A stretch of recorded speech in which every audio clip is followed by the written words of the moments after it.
What's up, Chad? How you doing? I at the very least pulled some backing music from the game as I've renamed it to Humming Burp Core. That's the only way that I could properly describe the main theme of the game. Here we are, this is the Forspoken spoilercast with my good friend Bridget. I said you should totally play through what seems to be a possibly mid Japanese attempt at an open world game with me, and then we'll talk about it for seemingly no pay. Someone gifted me a copy of Fire Emblem Engage to stream my playthrough, so I got that much out of it, I guess. Oh, okay, there you go. See, you so it wasn't an entirely worthless experience. So I appreciate that. There's a lot to talk about this game. You know, it's the first new game for Luminous Productions, jumping from FF15 to this game. As insider Imran Khan noted the day it was announced, this is the CEO of Square Enix's pet project. So I'm sure it's really good. That guy has said a lot of stupid shit, so that really, like, you know, that kind of comes together with how this turned out. Oh, God. A game that had so much work and scope and hype behind it in the company that when insiders went and saw it early, they thought it was Final Fantasy 16. Could you fucking imagine? Yes, which explains why so many insiders said 16 was getting revealed at the first PS5 show, and it was this. Do you remember that, like, bit of time where, like, the name for this, like, leaked or something, or, like, a trademark came out and people the Forspoken trademark, and people went, it's 14. They use weird words. Can you just imagine? Final Fantasy 14 Forspoken will be the end of this arc. That would have been funny as shit. There's like a weird timeline out there where that was actually the case, and this game is just called Endwalker for no reason. It's because all that parkour you do. I don't know what angle to tackle this video game at. There are many parts of it to talk about. Yeah, there's a lot of stuff to get into here. That intro that lasts 90 minutes.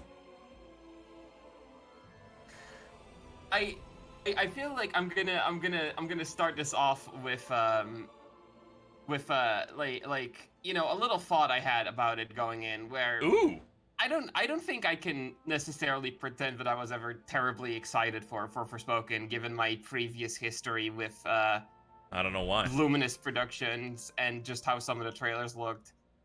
But I very much expected to enjoy this more than 15 on at least like some basic gameplay levels based on stuff we saw. Yeah. Did you? I think 15 shoots much higher than this stuff. No, I don't know why you would think that.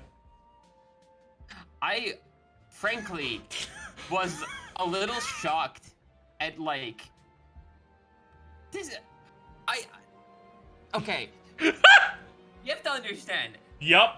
Big next-gen releases over here cost 80 fucking euros. Uh-huh. So I expected, you know, like, okay, the dialogue in the trailers, you know, sounded like shit, whatever. Fucking, that sucks, but, like, I was like, oh, maybe the game's fine, the parkour seems fun. Maybe there's, like, a nice, chunky open world to get into. The fact that I could have conceivably paid 80 of my own euros to this game is a fucking shit. Oh, shit.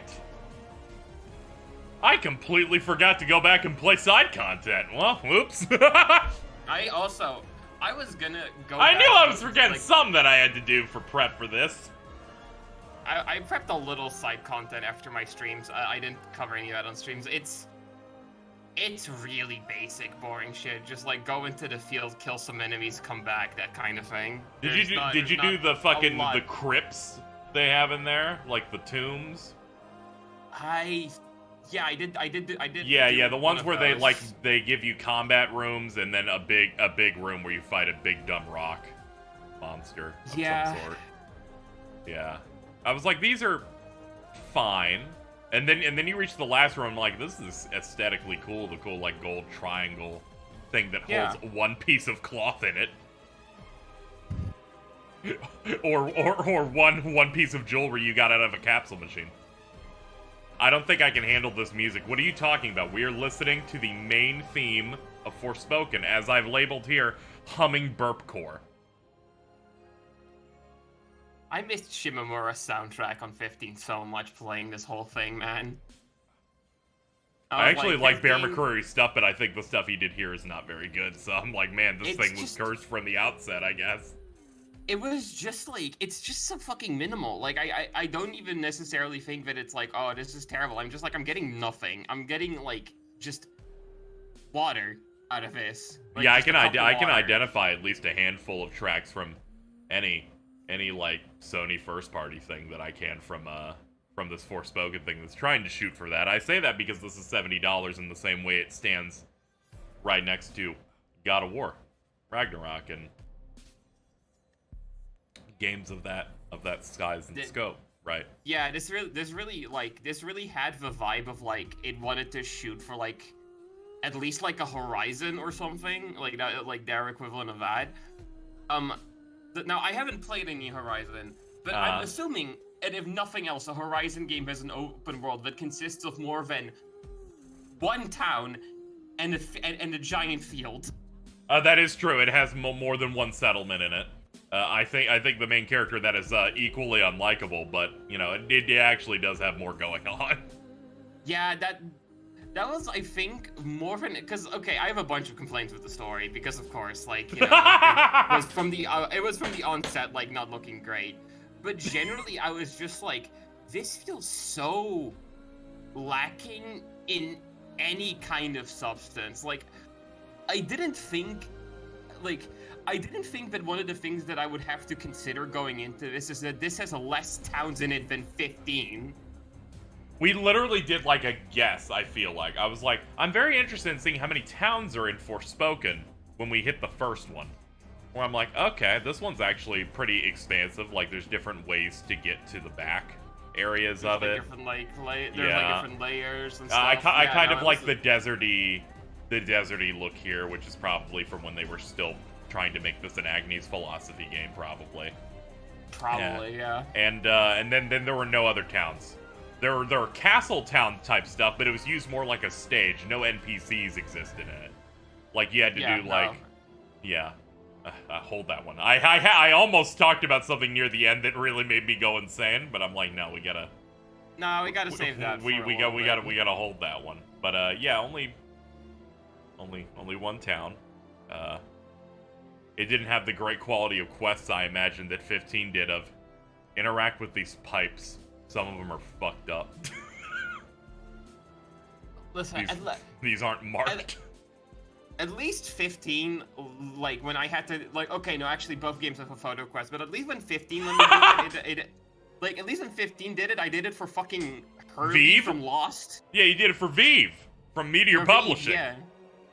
Gotta help with his photos. You just kind of do it for some random kids, and it's like, that's not nearly as funny. Fuck you. You know, the kids that aren't introduced and immediately killed. So my biggest issue from a narrative perspective of this game, to which I could have many issues with it. The game's premise is this character's life sucks. They have to do criminal acts to survive. They've lost all of their money. They've given up their cat. Their entire home is burned down. They arrive in a new world, and they're like, no, I need to go back. There's so much for me there. There's so much left for me at home, like my cat, and that's it. That's the only justification they ever give you for her wanting to get out of the isekai world. She really likes her cat. That's it. And she only mentions it in incidental dialogue. Yep. It's not something that's, like, in a cutscene going, I need to go back for... What's the name of that cat? I know it's not a girl's name.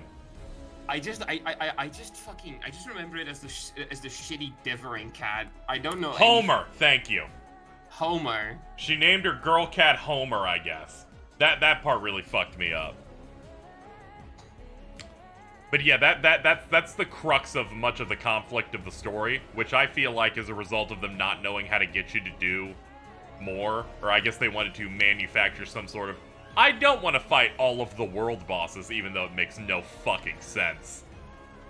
That arc of like, oh, suddenly I don't want to like kill the bosses. I am a One. pacifist. And it's like, bitch, you already killed half of them. She didn't Like, want to do it after the first one. And you get toward the end of the second one, and your cuff goes, "Don't be a pussy, just fucking do it, bitch."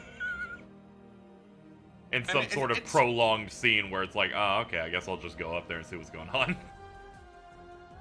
And it's one of those things where like, well, like again, like even after the first one, it's like, well, you've already done it. Like Yeah. At this point, you can't. I feel like it's too late to start morally grandstanding about killing people when you just, like, you literally just murdered someone. And then a bunch of people die as a result of you killing the first one, and you didn't think, I definitely need to go and take care of the rest. You're like, I need to get back.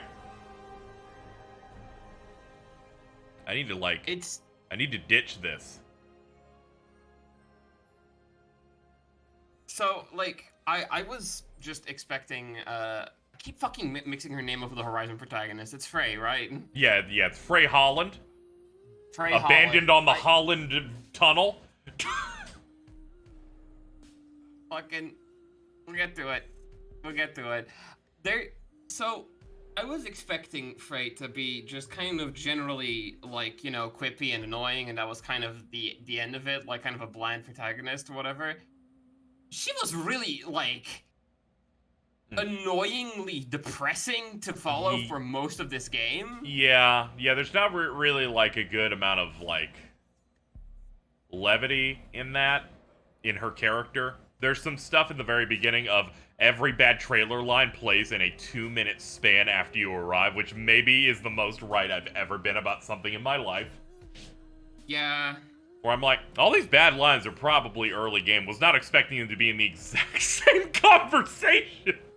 It is all in that little chunk right after you, like, get in. It's so funny. But yeah, no, for, like, she's mostly on this arc of, you know, like, not wanting to kill the bosses, and it's this fairly standard arc of, like, you know, oh, you gotta learn to, like, be less selfish, less looking inward, and more, you know, helpful to the people and appreciative to the people around you, which, you know, isn't a terrible basis for an arc, but it feels fairly standard, and every contribution that she makes to it specifically is just her being really fucking annoying about it the whole way, really whiny, and yeah. It really, I think none of it, for me at least, landed, because I felt like there was no interesting angle taken with it, and it's just... And maybe I could get through it from a narrative perspective, but unfortunately, and I played I would say a decent chunk of open world games, which is what I'm going to put this up against. This has the worst main cast of any open world game I've ever played. I'm also willing to kind of extend that in general, but it's really rough out here. It's really bad. Like, you know, Frey obviously sucks. You have the buff, who I just, like, instinctively called, oh, that's Grimoire Weiss, written by idiots. Like, we also went in there where it's like, this is the Westerners near. You got that. You've got the daughter of the dude who does crack, the Voosh guy, where she's like, I don't know, I'm here. I'm here for really bad manufactured conflict later. You've got her dad who's like, I'm crazy and fucked up because the break got to me. You've got what I can only call the fat librarian. Yeah, that's, like, she maybe has, like, 1 or 2 conversations with you in the entire game, and she's literally one of the most prominent characters that I can think of. Yes, she is, this is the boomer equivalent of your friends in Pokemon X and Y, where I hate every single one of you. I don't understand why you are perceived as important. But I think you got those. I think there's a couple of the, like, higher-ups in the city appear occasionally. There's one, there's the Asian guy and the black woman. Is the best way, because I do not know their names, but they appear prominently wearing, like, headdresses and stuff, and they appear in a couple of scenes in that town. There was the one guy who got, like, excommunicated or something for how he reacted to Frey, and I was like, oh, is that like a plot thread that's gonna lead somewhere? And it just doesn't. As far as I remember. You just said that, and I don't remember this character. What are you talking about? Like, who got excommunicated? It was some, or he got kicked off the council or some shit. It was something happened with that, and I was like, oh, he's getting like set up for something later, right? Oh, yeah. And just nothing. No, that shit's gone. Now, there's this thing that open world games will try to do every now and then. Whereas if it's big like this has a large amount of landmass to it. They'll make multiple settlements and move you there as you continue to move up the regions. So this didn't do that. Nope. At one point, this game, through its plot, teleports you through an open world zone. Which, that was insane. Where they make you do the Dream City segment, and then they go, you've woken up, where are you? Seems like we're right near the castle. The next thing we need to find. I'm like, oh my god. At the time, I was happy because I was like, we're getting through this fast. This is great. Yeah, no, I was also like, oh, cool. Less time to waste. But now I'm like, fucking, you didn't even try. Yeah, that was... It was really following up the really good segment where they used the New York setting again to fight illusions from the third Tanta you fight. That's when I got this reaction image made by my editor G. You should kill yourself now.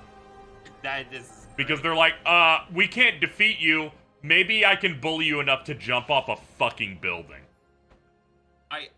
I will say for that little bit, as much as the actual gameplay content of that is just do enemy waves until you can take up the spawner. I did like I'm a big fan of like fantasy shit, like encroaching in on like realistic like architecture and stuff. Yeah, modern and futuristic looking aesthetics being taken over by dragons.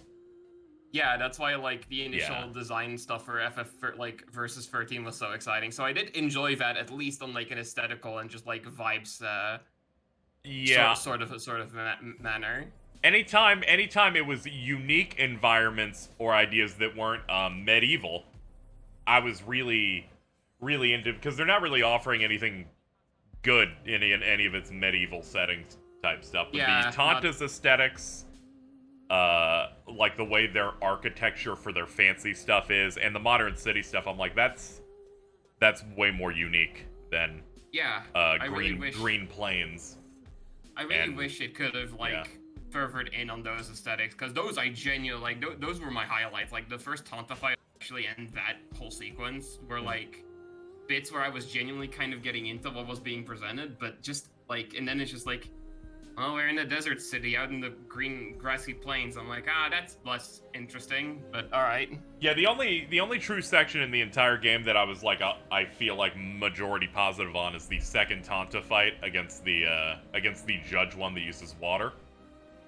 Because I feel like it's the one that had the most mechanics and phase changes throughout its entire sequence.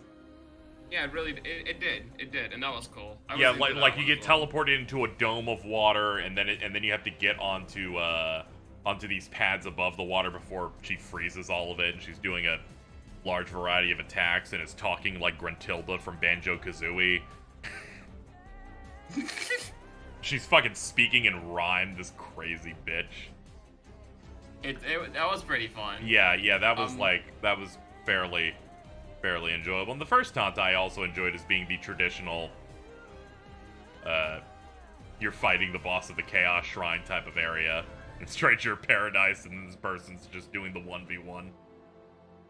It did have those vibes. I did, like, the first two Tanta fights specifically were very enjoyable. I think that was like the highlight gameplay-wise for me as well. How did you feel about like the combat overall? Because I feel like it's like a mixed bag for me, where it's just like clearly the gameplay's combat is a third-person shooter, Yeah. And it's like that's entirely what the main focus of the game is. And I feel like in some aspects that it works well enough at times where I'm like, oh, I'm mixing in the good dodge and the good parkour, and they have attacks if you hit right after a dodge that leads to be satisfying, and I do like doing crits. But then there are other times where I'm like, oh, that lock-on doesn't work. I pressed it and it didn't do anything. Or camera problems, which I'm usually not much of a camera problem person, usually, because I'm like, oh, the camera's bad, just spin it. Just spin it and move. I kind of just adapt to that. But here, there are a couple of rough moments there. And the entire health system's real bad. Where you have to craft blood vials in an open world RPG with combat that occasionally fucks up in this way, so it became a thing of I lowered the difficulty to not have it be a thing that mattered. That's also what I did. I didn't really feel like bothering too much with it. I feel like there's nothing like fundamentally like broken or that wrong about the combat in this game. Like on a lot of ideas, it is like at least surface level, like, you know, acceptable. It's fine. It wasn't super engaging for me most of the time. I feel like a lot of the time I got by pretty fine by literally throwing rocks at my enemies. Yeah, toward the end of the game, especially if you spec it out, the thing for me was just high damage, higher crit chance, the machine gun rock move, and you can kind of just hold them there and just start melting them if you are in the proper range. It's a bit more unique than other games, so usually whenever a game doesn't like fully handle its combat well, someone can make the really dumb statement of, why are you playing this when you can play this? You've got nothing. You have no equivalent here. What are you gonna play? Bullet Witch? That's one I didn't expect you to say. In case we were wondering watching this live, I did set the category here for retro because this is an open world game from 2008. Yeah, this game feels like it straight up escaped out of 7th gen. It's kind of insane. It does that thing that I don't want to chalk up as running out of time, because it happens in so many games now that are like open, where they personally get bored of the concept of doing the same region over and over again. So they always go, there's 4 main regions, and in your heart you're like, you're gonna be playing these out with 2. And then shit's gonna happen that streamlines the rest of it. Which I don't really necessarily have a problem with. It just happens so often that I just think it's funny. It just becomes a bit more, a bit worse when the game doesn't look very good. That's definitely another thing, and I think you said this on the stream you did with me on it, where it's like, again, this is big next gen exclusive. Mm-hmm. It looks, and we were like, yeah, this is a pretty acceptable launch window PS4 game. Yeah, like it looks good at points, and other times it looks rough and has the same problems that Luminous games typically have, where this game needed more time and there's dithering everywhere. People were like losing their minds over the hair dithering in this one, and it looks real bad. Do not get me wrong. Oh, I'm just talking about that cat. But I also said they're like, you played FF15, right? Like, it's there as well. It's just like Luminous seems to just have a real dithering problem. Yeah, that's what I kind of associated with dithering in general. Is just a Luminous thing, and the original version of like FF13 had that problem a little bit, but those teams figured it out. These guys really did. It's like you can watch early Kingdom Hearts 3 trailers, and I'm like, man, Marluxia, we need to fix your tips. And then by launch, they did. Oh my god, do you remember, I think it was Xemnas' hair looked like total dog shit. In, like, Xemnas looked impressively bad. Not like Terra in the E3 demo of 0.2 bad, where he looked shaved or peeled. Yeah, it's not looking that bad. But every in-game visual that isn't the key art for Freight looks like shit. Yeah. They were not doing her any favors. She looks, most of the human models, like just models in general, like the girl from the store, Vush's granddaughter or whatever, looks like total shit the entire game. Yeah, she just looks like shit. It's not great. I don't want to forget this aspect of the plot, because I think it's the worst part of the game by far, which is after you defeat the second one of those Tantas. And the daughter eavesdrops on a conversation that Frey's having of being upset that she's trapped here, and then manufactures a really shitty argument because we're in the sad second act of the game. It was really forced. It was... This entirely being due to the fact that the person that was supposed to get her out, which was that woman's father, who he goes voosh and he does crack, died. And she's like, fucking, I lost a dad and I'm sad. And I'm like, I do not care about you at all.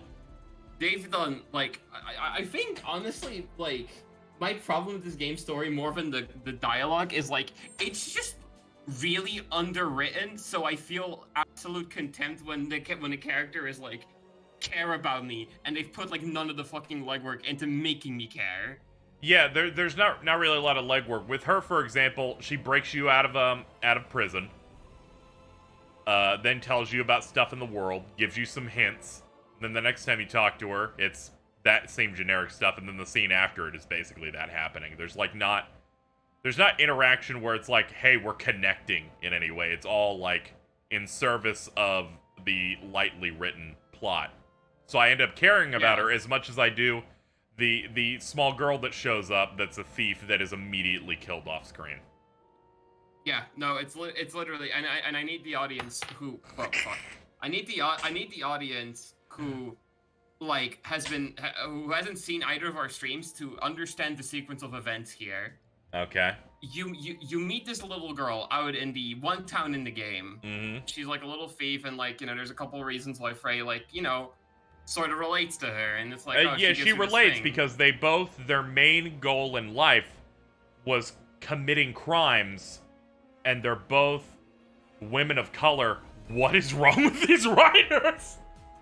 I think it is worth mentioning that as far as I was able to tell, the entire writers' room was white. Yes. Now, as a white woman myself, I'm not going to, you know, speak too much on the part of people of color on this one. Yeah, I don't want to look in your cupboard, looking at what bread brand you got. I don't think they sell Wonder Bread over here. You could import, it's fine. But, like, yeah, no, so that's like, you know, they meet like that, you have to go out in the world. I think this is when you have to go find Voosh or some shit. I think that's why you have to go out. Yeah, the first time you go out is to find him, yeah. You come back, one of the Tantas enters the village, and one of the casualties of that is that little girl, and that's supposed to, like, make you feel really emotional, and I'm just sitting here like, man, this is a Final Fantasy IV death. No, not entirely. Yeah, I mean, it's missing dead, so the most important part of a Final Fantasy IV death. But, like, that's just, like, kind of a general, like, view on how Forspoken treats its side characters. Again, the librarian you have, like, 2 conversations with. Voosh is, like, the most legwork they put into any character, and it's still, like, nothing. No, it's not still, nothing. Like, it is scenes. Jared from Final Fantasy 15. Dude, I felt more for Jared than this. Dude appears for one. Pretty sure that dude was a generic NPC model. Yeah, when I put up those comparisons, I'm like, man, your daughter is like a way worse Talcott.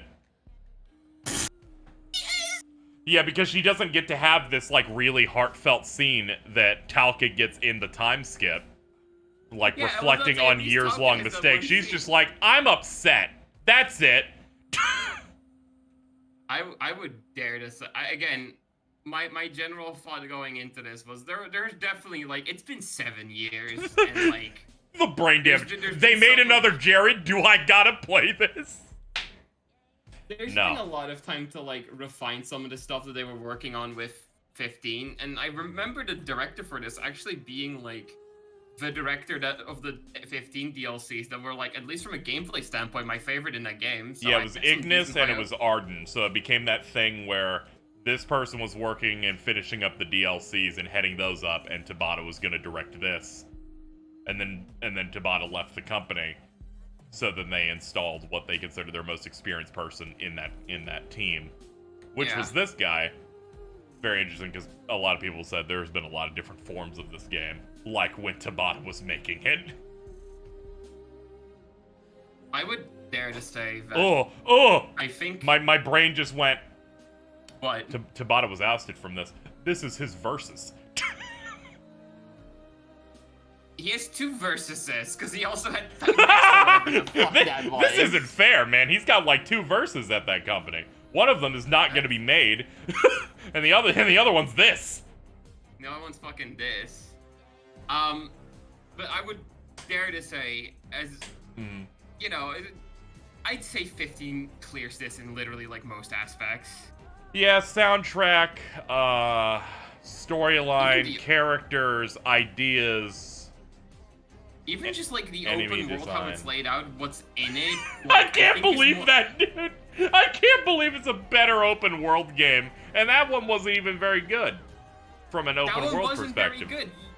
Your open world was literally the fucking American Midwest, better than this. Yeah, you got like hunts and stuff in that. There was stuff that like worked there. This, for some reason, was. It felt like they made open world stuff, but then decided that they didn't want to force people necessarily into it. So it makes it so the open world matters less than FF15 did, and even that one you can also mainline. I was about to say, I'm surprised we didn't bring this up yet. So I don't know how you did it on your stream. On my stream, I literally ignored the open world the entire main playthrough and was perfectly fine. Yeah, I did a little bit of stuff at the start where I saw a dude with a question mark and went, no, we ain't doing that. But I was like, let me see what's out in the areas, and I went to a couple of those crypts and like picked up a couple of equips from that. I did some of the missions they have you do with your spells, which are people who haven't played this game. You get a bunch of spells and a skill tree, and then if you go to the hideouts, you can ping up to 3 missions, and there's a mission for every type of spell you have that's like, kill 10 enemies with a weakness, or use the spell in the final enemy of an encounter, and if you do that stuff, it powers them up. So I did a chunk of that. I did a couple of the outside missions that were like basic horde mode. And I did 2 or 3 of the dungeons, and that was it. There really wasn't a need to do anything else. Yeah. It does not. Again, there's not a lot of incentive there at all. I did some of that after the streams just to, get a fuller picture of the game, obviously. Yeah. But in my main playthrough, I was not in any need to go do that, which is just, like, kind of funny, honestly. I'm trying to think of any. How did you feel about the parkour in this? Like, generally? It felt good, but it was like a couple of steps away from like being great. Where it's like you have a bunch of different parkour things that are tied to like your stamina diamonds that you continue to get more and more of throughout the game. But I feel like it needed a little bit more arcadiness to it that I feel like other traversal open world games do a good job of. Like it needed additional jumps to be able to like get up higher places. The whip you do to grab onto things needed to, I feel like, auto lock a bit better and also have double the range. Yeah, because that stuff feels good, but it's too restrictive. Yeah, no, especially when you unlock the full kit. I'd say there's actually like a decent parkour thing behind it. Mm-hmm.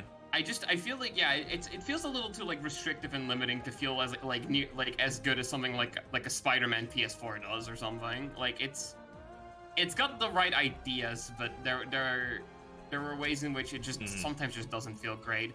Also, it's really funny when you unlock the water like traversal power up. Yep. If you mainline that game, you interact with that exactly once. That is true. There's very little pawns on the main path to actually use that thing. Yeah. And I just wish there were more incentives to do more open world activities in the main plot. Maybe I would have learned skills like the one you get through water. That is, you get a hover, where you create a watery effect that lets you descend slowly to the ground. I didn't even know about that. Yeah. Yeah. There's a question mark ability on every Tanta skill tree that's a movement thing. that just stacks onto your other movement types.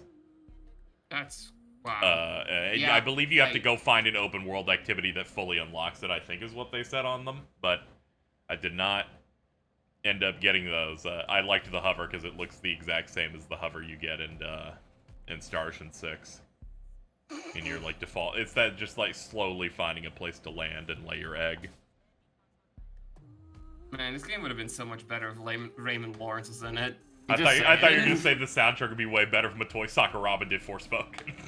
I mean, even the Quiet Quitter would have fucking probably pulled on more than this fucking did. Holy shit. Maybe they'd let him use the violin for more than 2 songs. That would be pretty cool. I am imagining generic Tales Crisis music playing in parts of Forspoken and trying not to collapse. That would have at least gotten an emotion out of me. It would have been hilarity, but that's something. Yeah, you'd be like, fuck off, dude. Yeah.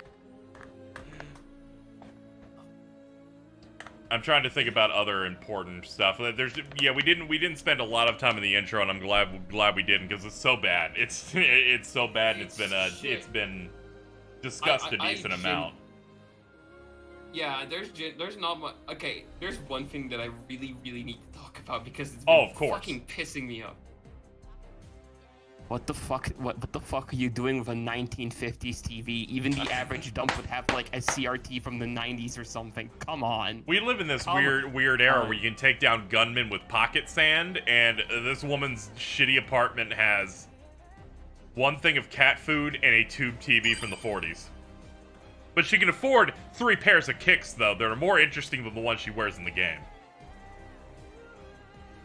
This game didn't even have customizable shoes. Like, you figured that would be like a thing or something, but just no. No, we just have the nails.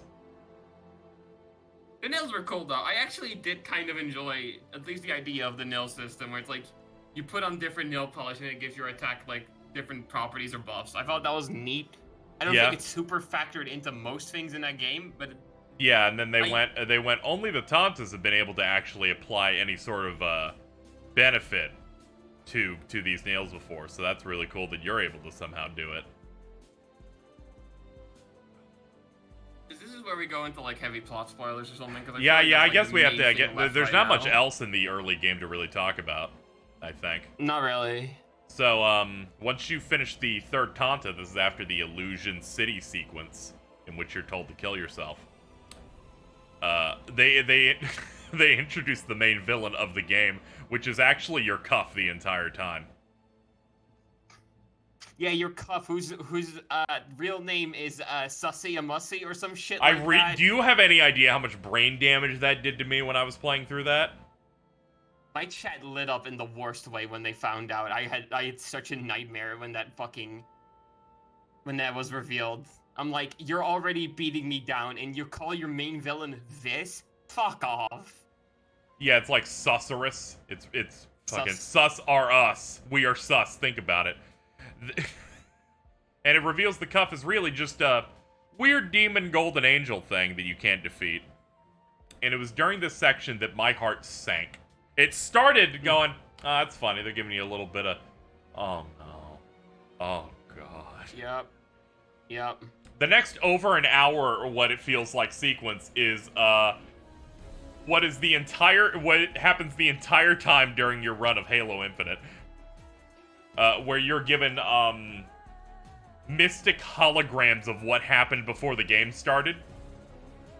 So there's 2 things about this that like when up until that point in the game, I was still like, I don't really enjoy most things about this, but nothing in this game has like, besides some story shit, has especially pissed me off to maybe give this like anything lower than a 5.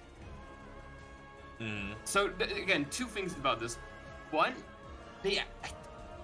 right before this, they give you like what I felt like was a pretty decent TLDR of like what happened, and I was like, okay, I can infer some things that happened, and then they proceed to play the whole thing out anyway, and the entire time I was just sitting there like, yeah, I kind of figured that happened, and it's just like, the fact that it gives you this TLDR basically, like right before the sequence, made it so much worse that because there's just like, I felt like I was just given no info. 2, this might be one of the worst ways I've seen story delivered in anything, because the way that they play each of these scenes out is that you have these faceless, like completely featureless, like purple holograms of all the models that just stand still and talk to you about what happened, and you have to just kind of walk to each and every one of them for over an hour. Yeah, just By the end of this, I was miserable. Yeah, but the basic concept being, well, now here's our twist villain. We need to pay off the fact and explain to you that, yes, the Tantas were actually all good all along. They simply got corrupted. We will show you the state of, before they got corrupted, preparations for fights. We will literally show the baby teleport as they reveal one of the Tantas is your mother. Yeah. And was good the whole time. And that scene has maybe my least favorite thing narratively in the entire game, where she's like, I have no choice. I'm gonna get possessed by the cuff, because each of them have one of the cuffs that combined together make the main villain. They're like trying to seal its power with those. She's like, I'm gonna send my child to the world that her father came from, the first responder who died in September 11th. And they're gonna go through that. I'm gonna teleport her in, and that's it. But then the cup teleports too, and she just dramatically screams, and I go, this is the worst part of the plot. Because that cup is on a desk in the intro, and that implies that for 15 years, nobody went in that building once! It's also really funny, because it literally sits there in really close, like, you know, it sits there, like, it sort of just slurps in from her arm, and she really dramatically reacts to it. I'm like, this is so fucking stupid. And it sets up the concept that cup stayed there on a desk in an abandoned building for 20 years? 15 years? Yeah, I think it was closer to 20 years. Yeah. I'm assuming he just wasn't going to, like, react to anything until Frey got there or something. But given that the first scene shows that she can identify that cuff from outside the building through a window, implying no one tried to rob this place once. Which is fucking insane. It's so fucking. Someone could have just grabbed that shit, but no one touched that thing for 2 decades. That building, uninteractable for 20 years. Again, it's also just this thing of, like, they show you such extraneous detail. Like, I think, like, you could have genuinely cut about half of those sequences out and just had a much smoother, more general, like, flow of events going on during that. Yes, you could have cut so much. Like, you don't need to know every action. It's Death Stranding does the exact same thing. They're like, the game's done. We are now going to explain to you step by step the entire game's plot again. And I went, I don't know if I need you to do that for me. I don't need to know what they had for lunch before they got possessed. I don't think I needed that.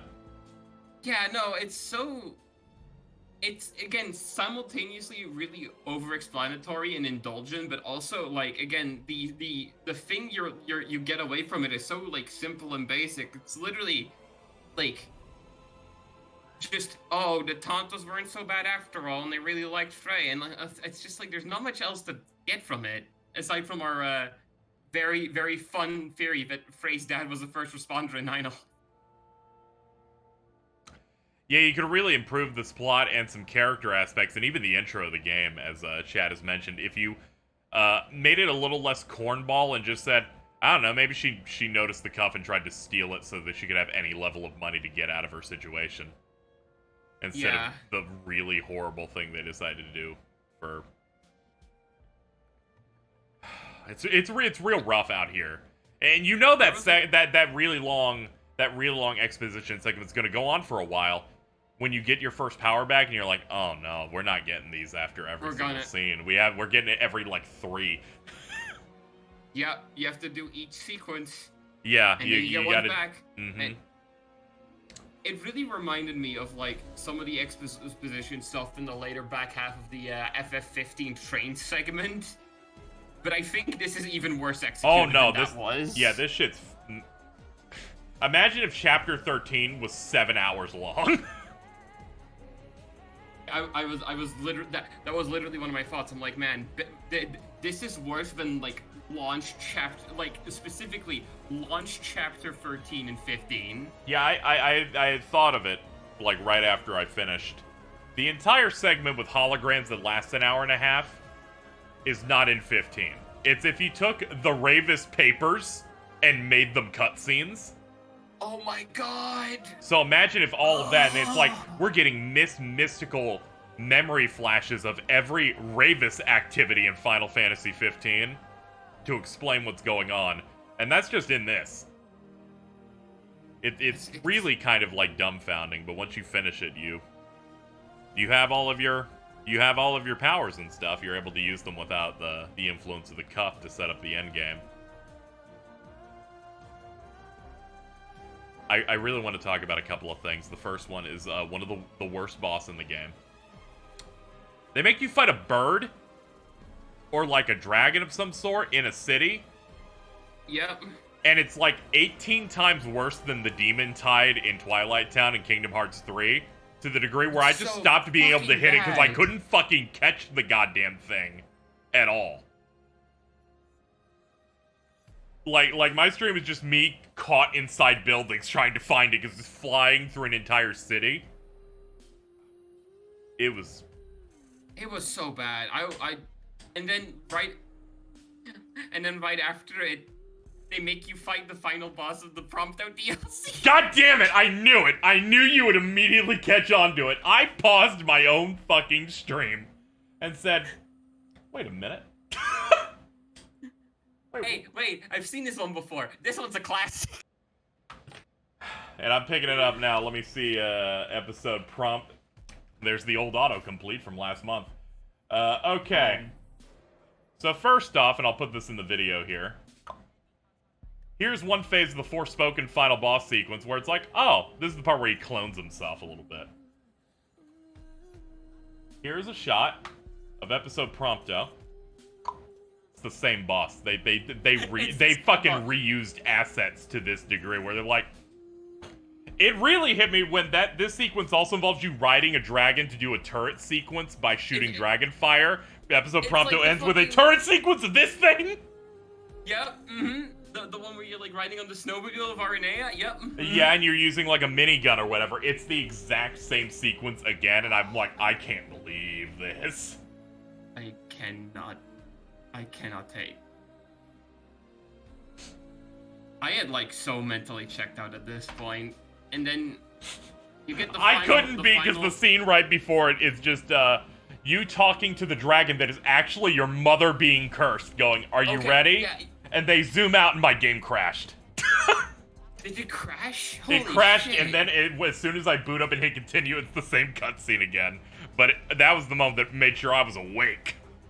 That was another thing that like just had me scream hack at the top of my lungs when they were like, that dragon that chased you at the start of the game was your mom the whole time. It was your mom the whole time. She didn't want to hurt you.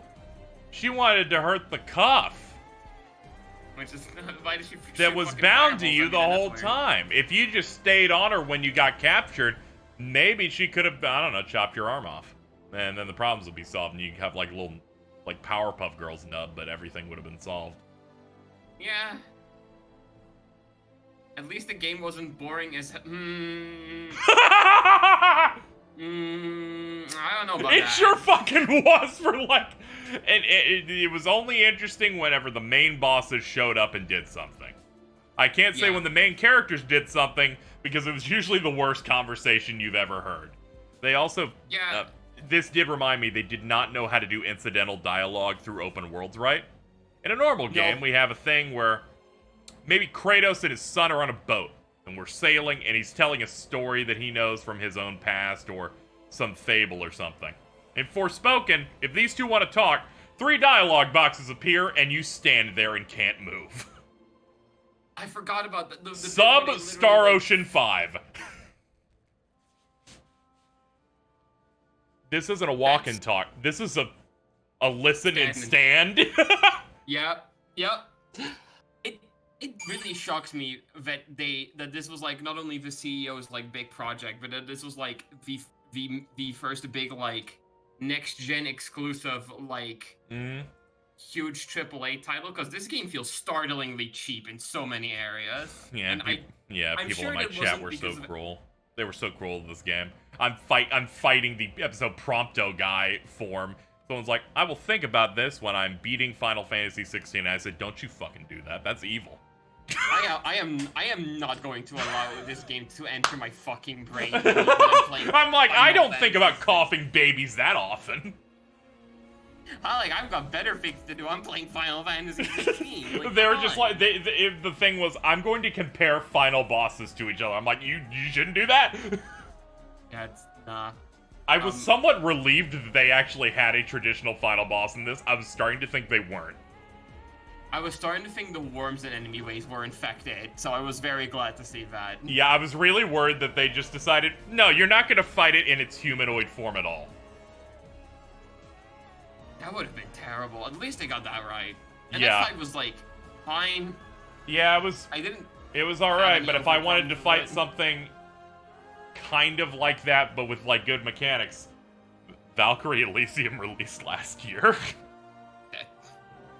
Like, there are many other options if I want a good humanoid final boss Yeah. on a game that I Yeah. feel like has problems in it. Mainly because I had to break it to you, the Valkyrie Elysium also has detective vision the same way. That was crazy. Yeah, that was crazy. It's like a Kingdom Hearts 2 had detective vision. Fuck. Yeah. That last sequence is just... Parts of it were cool, but then the other part is like... So many 15 derivative things. It's like, and now our main character will go into the basement where all the last people alive are hiding to hype them up for the final battle. That was literally the same bit that they added into 15 with fucking. Yep. What the fuck was that one guy's name? Core and like the last. Of Yes, the King's Core the Wave. Immortal.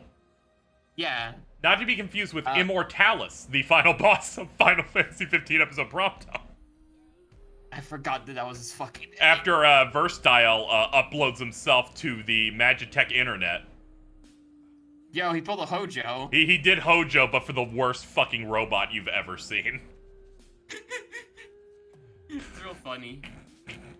This game's ending has a real "we did it, Patrick. We saved the city" energy to it. I yelled. 'Cause one- Oh yeah, you go with this, but I have something really fucked up for the ending.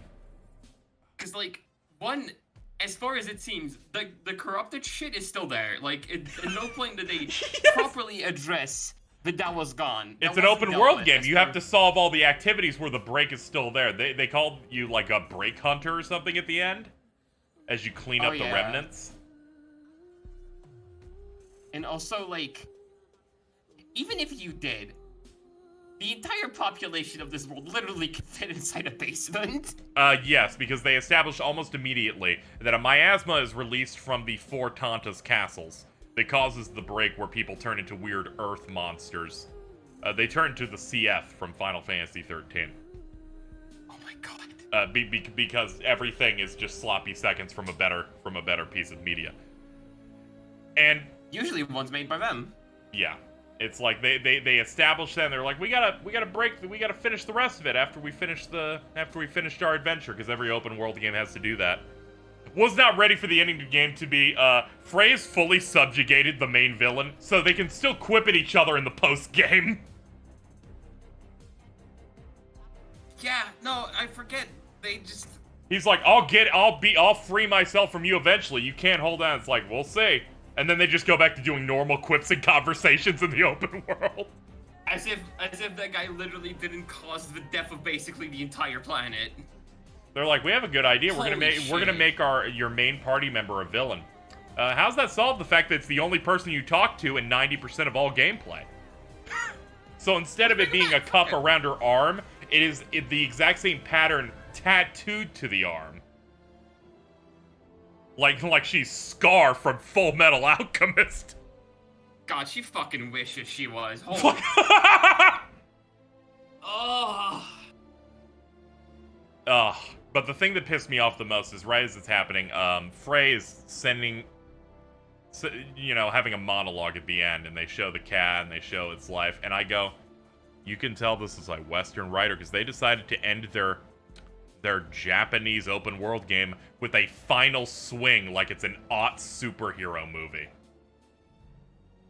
They did do that. I was yelling about the final good. swing where it's like she's using her parkour and jumping around the cities and the different worlds, and I'm like, this isn't the end of Spider-Man 2. This isn't the end of Aquaman. It's the end of Forspoken, baby. It's the end of a $70 video game. They could have had the post-game happen at an earlier point in time. We'll see. This game doesn't have the time travel dog of 15, so they couldn't do that. Yeah, they couldn't go back in time. We'll be going back in time whenever that DLC releases, In Tanta We Trust, which is going to be what they said, a prequel DLC, meaning they could have kept all the lore shit for the fucking DLC then. They might have. They might have. They might have just there is a non-insignificant chance. Cutscenes we've already seen will now be seen with normal models now, and we're gonna fucking tear our fucking throat out. I'm gonna be so fucking mad if that happens, dude. You have no idea. Bad news, audience. There is in fact a DLC. It was literally listed when the deluxe edition came up, but not advertised. So no one knew about it. It's coming out this summer. It should come out in June. On top of certain things. I think that would be neat. On top of certain other things that might be releasing in June, yes. Yeah, based on the runtime of the main game, don't worry, the DLC will be completed in a stream in 90 minutes. Yeah, that's not gonna be fucking any content at all. In 90 minutes or 12 hours, depending on what type of person you are. Bridget. If they show that DLC on Thursday at a State of Play, I'm gonna scream. I might be there. Wait, if we're streaming that, fucking... we are. it's gonna awesome. We might see that DLC tomorrow, so it's like you really do get no break. It's never open, and then the DLC will release, and then during E3 season, Tabata will reveal his nomadic RPG. I'm gonna just be stuck in hell forever. That's awesome, man. This is like our version of like people that are into that lol cow culture, but it's for us, and it's just us getting mad at a video game instead. Yeah. That's a pretty good summation of what this all is. Yeah. Let's see, incidental stuff, the final boss. Yeah, we went through the major points I had for that. You get a super mode at some point. You do. That was like interesting, where you can like dodge everything.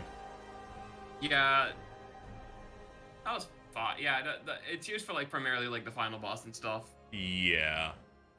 For people watching live, the State of Play is like 24 hours from now exactly. And shit. Like 10. It's gonna be around 10 minutes from now. It'll be exactly 24. So it's around that time, I believe. Yeah, I don't think I have anything else I urgently would need to talk about. The story is horrible. The main cast is horrible. The combat's alright, but then sometimes it breaks. Traversal's alright, but not as good as I want it to be. And the music is basically nothing. Yeah, it basically doesn't exist. Yeah, there are parts I like. There's a uniqueness to the game, but as I reviewed it, I give it a 5 after I finished, because I'm like, it's missing a lot of stuff. It needed multiple other passes. I think my score for this was like a 3, because I'm generally with the idea that most of this game just kind of reaches like, you know, fine, but doesn't shoot very far. But like, the bits I thought were horrible, such as, you know, that entire backstory chapter and just the like story stuff in general, like really dug into me as I was streaming that. And also the fact that this is an €80/$70 video game really doesn't help things. I think my general thought on it is just that not only does this shoot lower than 15 did somehow. Yeah. I also just cannot really think of a conceivable reason to like go out and recommend this to anyone. I don't really think there's much like if you like, you know, like, oh, the parkour looks cool, like, sure, you might get some fun out of that. You can also just buy Spider-Man on PS4 and probably do better. Or, like, I don't know. Nothing about this game is particularly worth recommending in my personal view. Yeah, I can't really. I can't really recommend it. at all. It's unfortunate.